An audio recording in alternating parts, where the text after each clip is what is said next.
À Varennes, une candidate aux prochaines élections municipales a été prise la main dans le sac en train de voler un dépliant de son adversaire. Un citoyen qui préfère garder l'anonymat a capté ces images le 28 septembre dernier. On peut ensuite le voir sortir de sa résidence, interpeller la conseillère sortante Nathalie Parent afin qu'elle lui redonne la brochure subtilisée.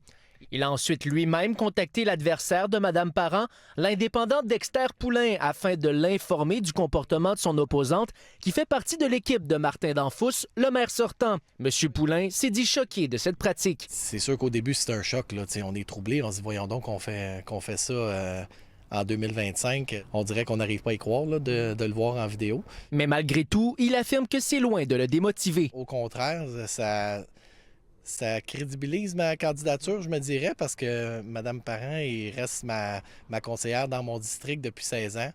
J'avoue que le choc venait aussi de c'est quelqu'un qui a de l'expérience. Elle savait ce qu'elle faisait.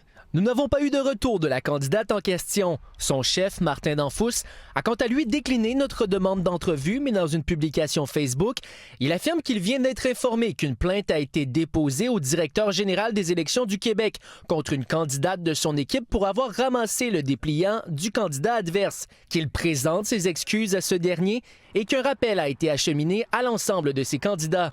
Mais pour le candidat indépendant à la mairie, Bruno Lavoie, ce n'est pas suffisant. Si M. Danfous est un grand démocrate également, je l'invite à demander à sa candidate de se retirer.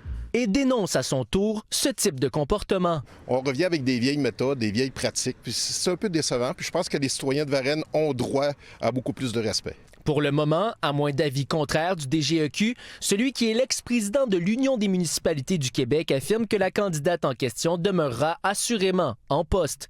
Il faut savoir que le vol de tracts n'est pas encadré par la loi électorale. Rappelons qu'il y a quelques années, des événements semblables captés par vidéosurveillance avaient mené au retrait d'une candidature provinciale. Marc-Antoine Nouniez, TVA Nouvelles, à Varennes.